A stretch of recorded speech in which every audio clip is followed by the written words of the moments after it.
Assalamualaikum warahmatullahi wabarakatuh. Perkenalkan nama saya Guru Putra Pamungkas dengan NIM 22111811029 dengan jurusan yaitu Teknik Elektro dan dengan subjurusan Teknik Kendali Instrumentasi di berkuliah di Universitas Jenderal Ahmad Yani dengan angkatan 2018. Video ini dibuat untuk memenuhi ulangan akhir semester pada mata kuliah Metode Penelitian dengan dosen pengampu Bapak Dede Irawan Saputra, STMT. Di sini saya akan menjelaskan tentang penelitiannya, yaitu rancang bangun alarm kebakaran dengan metode logika fasi berbasis IoT.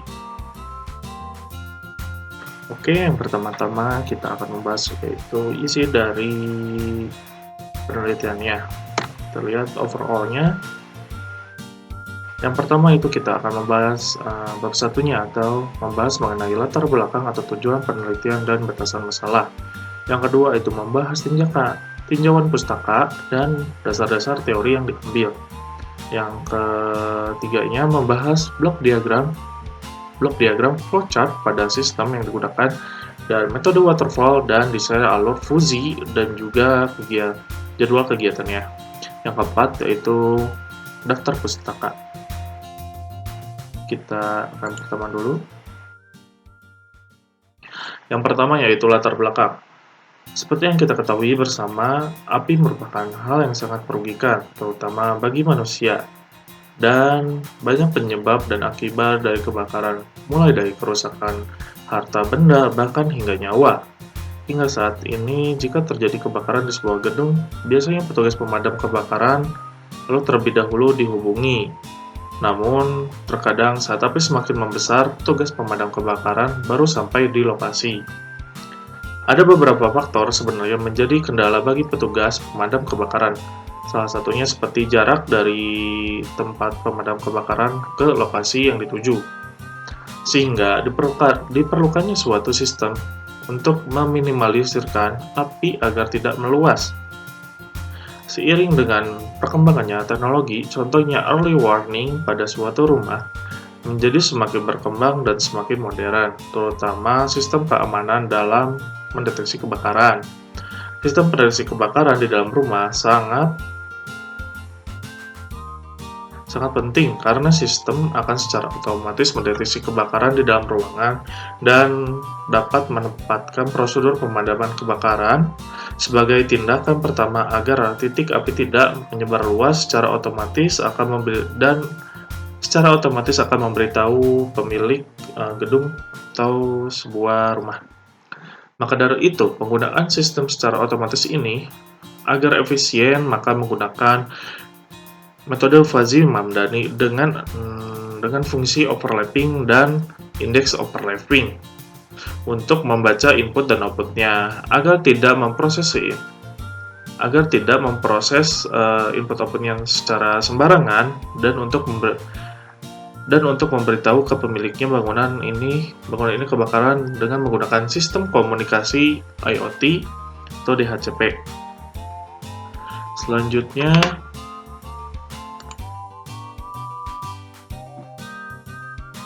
yaitu tujuan penelitian. Tujuan penelitian pada ini ada merancang dan merealisasikan metode logika fusi dan IoT dengan diimplementasikan pada alarm kebakaran dengan menggunakan komponen microcontroller dengan sensor api, sensor asap, dan sensor gas, dan menghasilkan kinerja yang digunakan dalam pengamanan kebakaran. Di sini sensor apinya menggunakan KY 026 dan sensor asap dan gasnya itu jadi satu, yaitu sensor MQ 05.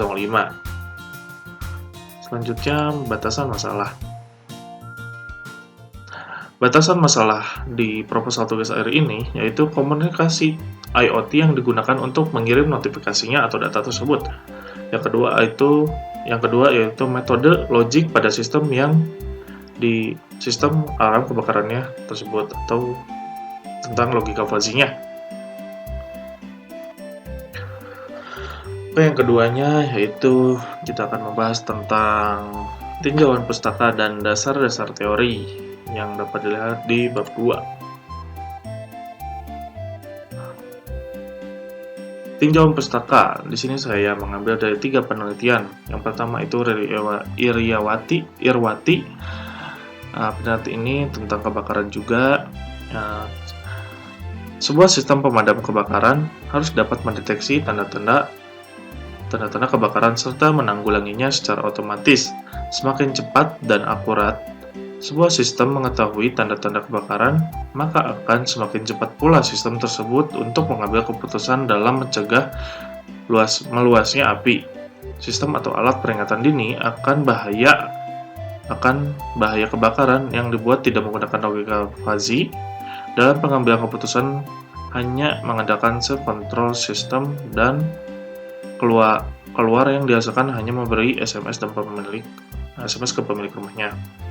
Yang keduanya itu penelitian oleh Edi Supriyadi dan teman-temannya, yaitu tentang pendeteksi kebakaran pada suatu gedung adalah hal yang sangat vital juga, dikarenakan sistem ini akan secara otomatis mendeteksi kebakaran pada ruangan serta secara langsung akan menjalankan proses pemadaman api sebagai tindakan pertama agar api tidak tersebar luas, serta secara otomatis akan memberikan pemberitahuan ke portal atau website Departemen Pemadam Kebakaran bahwa telah terjadinya kebakaran. Yang ketiganya itu oleh penelitian oleh Ahmad Wahid dan teman-teman, yaitu melakukan penelitian ini untuk merancang dan membangun aplikasi pendeteksi kebocoran pada tabung gas LPG dengan menggunakan sensor pendeteksi gas LPG, suhu, dan Arduino Uno untuk tersambung ke internet untuk mendeteksi kebocoran tabung gas LPG. Kemudian data akan disimpan pada sebuah database sehingga data tersebut dapat diolah menjadi sebuah pemberitahuan atau notifikasi dini kebocoran tabung gas LPG. Selanjutnya yaitu dasar teori. Dasar teori ini menjelaskan teori apa saja yang ada pada laporan penelitiannya, yaitu yang pertama tentang Arduino, yang kedua yaitu sensor api KY026, yang ketiga itu sensor gas atau MK05 yang dapat digunakan sebagai sensor asap juga, dan LCD 16x2, logika fuzzy, blower fan, dan buzzer, solenoid valve, dan Ubidots. Nah, Ubidots di sini digunakan sebagai platform untuk IoT-nya. Oke, yang selanjutnya itu membahas tentang bab 3. Bab 3 itu sendiri membahas tentang blok diagram, flowchart yang digunakan pada sistem, terus metode waterfall, desain alur fuzzy, dan jadwal kegiatan. Kita langsungkan. Yang pertama ada blok diagram. Blok diagram sistemnya yang digunakan yaitu terdapat 2 input dan 4 output. Nah, inputnya yaitu sensor gas atau MK05, sensor api atau KY026 dengan microcontroller Arduino, dan outputnya itu buzzer LCD 16x2, blower fan, dan katup solenoid. Dan di sini microcontroller di sini mendapatkan data yang dibaca oleh sensor terus diproses.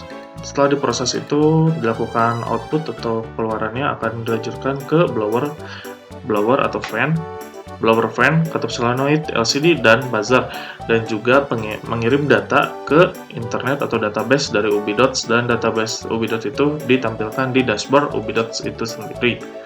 Selanjutnya adalah flowchart atau cara kerjanya.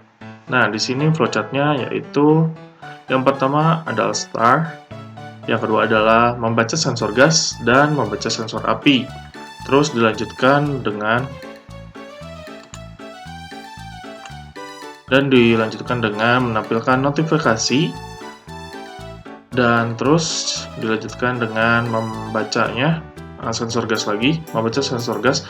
Jika sensor gas melebihi dari set point, akan menyalakan fan dan mengirim data ke LCD dan akan ditampilkan pada LCD, dan juga akan diteruskan ke pembacaan sensor. Dan jika sensor gas tidak melebihi set point, maka akan lanjut ke pembacaan sensor api juga. Nah, di sini sensor api jika melebihi set point akan menyalakan katup solenoid dan buzzer, dan juga akan mengirim data ke database Cubidots dan akan mengirim juga data ke LCD agar ditampilkan.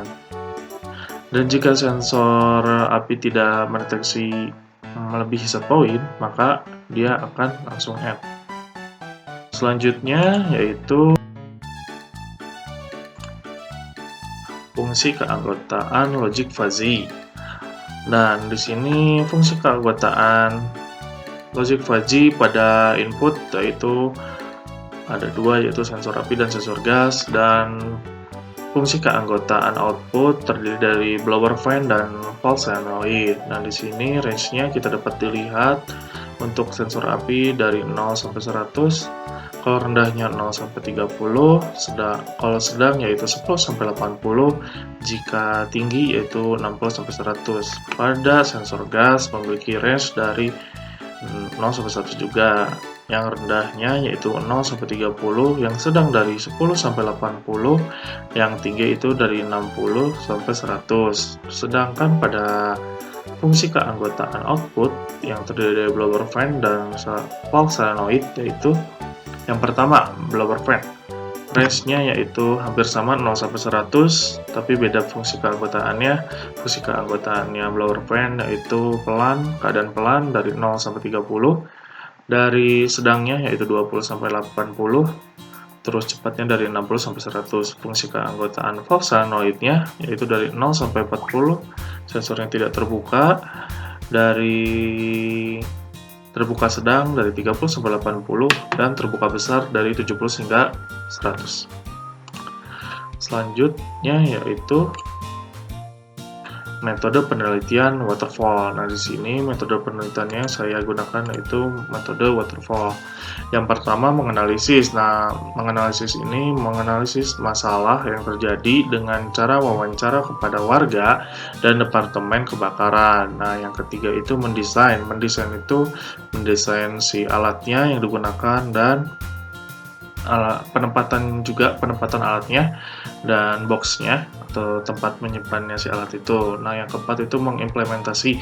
Nah, di sini itu merangkai dari alat dan juga mengcoding program yang akan digunakan. Dan yang keempat yaitu testing. Nah, di sini testing ini setelah kita mengimplementasikan atau membuat rangkaian dari seluruhnya dan programnya, kita coba jalankan atau kita tes dulu. Kita lihat apakah programnya telah benar, ataukah alatnya ada yang rusak atau tidak, atau dari rangkaiannya itu juga apakah ada yang rusak atau tidak. Jika tidak, maka lanjut. Dan kita juga akan tes dulu beberapa hari atau beberapa lama. Dan jika dalam beberapa lama itu terjadi kesalahan, kita akan melakukan maintenance. Nah, di sini maintenance ini dari kejadian yang telah dilakukan dari hari testing. Nah, di sini kita lihat apakah softwarenya ada yang rusak atau programnya mungkin kendala, atau dari alat-alatnya juga seperti itu. Selanjutnya yaitu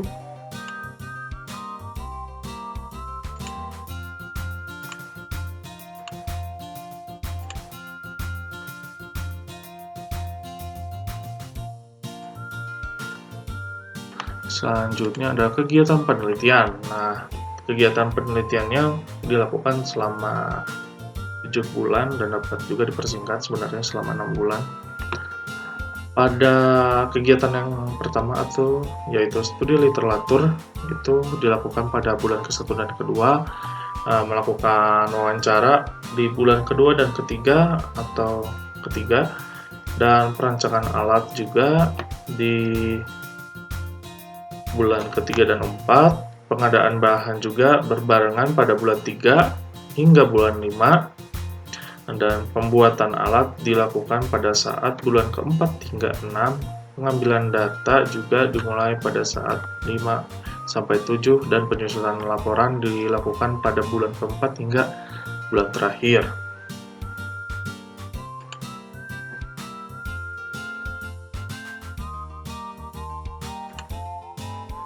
Dan yang terakhir yaitu daftar pustaka. Daftar pustaka ini merupakan sumber-sumber daftar pustaka yaitu adalah kumpulan sumber-sumber yang digunakan pada penelitian ini yang saya lakukan.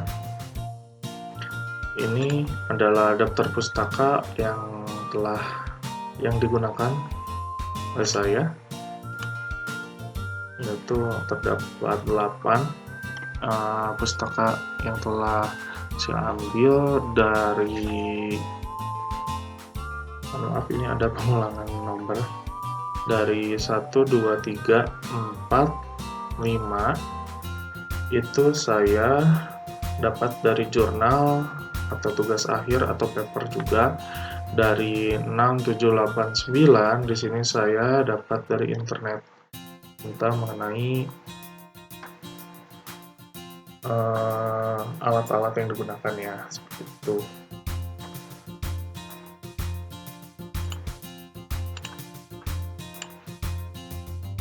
Oke, mohon maaf jika mungkin